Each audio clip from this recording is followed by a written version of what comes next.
What's the real cost of waiting too long to get your estate plan in place? Because most people don't think about this as a cost. They think about it as a delay. They'll say things like, I just haven't gotten around to it yet. I'm waiting for things to settle down. I want to make sure I get it right. And all of that sounds reasonable, but what I've seen in real life is this. Waiting has consequences. Not always dramatic consequences, but very real ones. And they usually show up at the worst possible time. Let's start with why people wait. Waiting feels safe. If you don't make a decision, you can't make the wrong one. If you don't put anything in writing, you don't have to worry about whether it's perfect. There's a sense that you're keeping your options open. And psychologically, that makes sense, but waiting creates defaults. The problem is, when you wait, you're not avoiding decisions. You're defaulting to decisions that are made for you. In Alabama, if you don't have a plan in place, the law determines what happens. The probate court determines who is in charge. The law determines how assets are distributed. And those outcomes may or may not match what you would have chosen. I've had conversations with families after the fact where someone said, that's not what they would have wanted. And sometimes that's true. But without a plan, there's no structure in place to reflect what they wanted. So the default rules apply. One of the most common things I hear is, I'll do this when things settle down. The issue is things don't really settle down. Life keeps moving. There's always something. Work, family, health, travel, unexpected events. And because of that, waiting becomes a pattern. I've had clients tell me, we've been meaning to do this for years. Not because they didn't care, but because there was always a reason to push it to the next month, the next season, the next year. Another thing people don't always realize is that waiting can change your options. If something happens unexpectedly, your ability to plan is limited or gone. If someone loses capacity, decisions that could have been made easily can become much more difficult. In Alabama, if someone becomes incapacitated and doesn't have a valid power of attorney in place, the family may have to go through a conservatorship or guardianship process through the court to gain authority to act. And then in terms of what they're actually able to do from that point can be very limited. That process takes time. It requires filings, it requires court involvement, and it's something that can often be avoided with proper planning. When planning is done under pressure, the quality of decisions usually changes. Instead of thoughtful decisions, people are making fast decisions. Instead of exploring options, they're choosing whatever seems workable in the moment.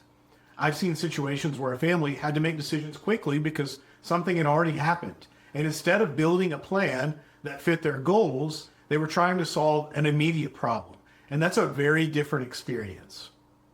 When you wait, you're not just affecting yourself, you're affecting your family. Because if something happens before a plan is in place, they're the ones who deal with the consequences. They're the ones who have to figure things out. They're the ones who have to go through the legal process without guidance.